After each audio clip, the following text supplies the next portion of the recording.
আছেন সবাই? আশা করি আপনারা সকলেই ভালো আছেন। সলভ লাইফস্টাইল ব্লগে সবাইকে স্বাগত জানাই। আজ বুধবারে একটি মোচা আনা হয়েছে, করব বৃহস্পতিবারে। এই যে মোচা কেটে রেখে দিয়েছিলাম আগের দিনে, আজকে করছি মোচাটা। সকাল সকাল ঘুম থেকে উঠে স্নান সেরে চলে গিয়েছিলাম আজকে ঠাকুর ঘরে। আজকে মা লক্ষ্মীর পুজো, সাথে ইতু ঠাকুরের পুজো। আজকে মা লক্ষ্মীর ঘর স্থাপন করতে হয় বৃহস্পতিবারে, তাই অনেকটা সময় লেগে গেল আজ ঠাকুর ঘরে। আজ বাড়িতে নিরামিষ রান্না। বৃহস্পতিবার আজকে ছোলা দিয়ে একটু মোচার ডালনা করছি ছোলা দিয়ে, বেশ ভারী সুন্দর খেতে হয়। আজকে তো নিরামিষে আজকে সবই সেদ্ধ ভাত দেবো ভেবেছিলাম। মোচাটা ছিল, মোচাটা করলাম, আর শিম আলু টমেটম সব ভাতে দিয়ে দেবো। মোচার মধ্যে সামান্য নুন দিচ্ছি, এই যে একটু নুন ছড়িয়ে দিলাম। প্রতিদিনের মতো ধনিয়া জিরে লঙ্কা হলুদ সমস্ত কিছু দিয়েছি। আজকাল লঙ্কার গুঁড়ো দিচ্ছি না, শুকনো লঙ্কা ফোড়নে দিয়েছিলাম। ঝাল আমরা বেশি খাই না। ভালোভাবে মোচাটা সেদ্ধ হয়ে গেছে। সব শেষে দেবো সামান্য চিনি, আর দেব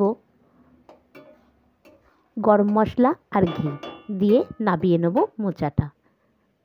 বেশ সুন্দর খেতে হয় একটু গরম মশলা একটু ঘি ছড়িয়ে দিলে। এখন অ্যানুয়াল পরীক্ষা শুরু হয়ে গেছে, এবার শেষের পথে।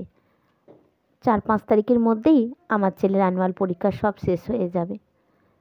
ঘি দিয়ে দিলাম, ভালো করে একটু নেড়ে চেড়ে এবার নাবিয়ে নেব মোচাটা। কথা বলতে বলতে মোচার ডালনা রেডি হয়ে গেছে। এই দেখুন মোচার ডালনা একদম হয়ে গেছে। গ্যাসটা অফ করে দিলাম।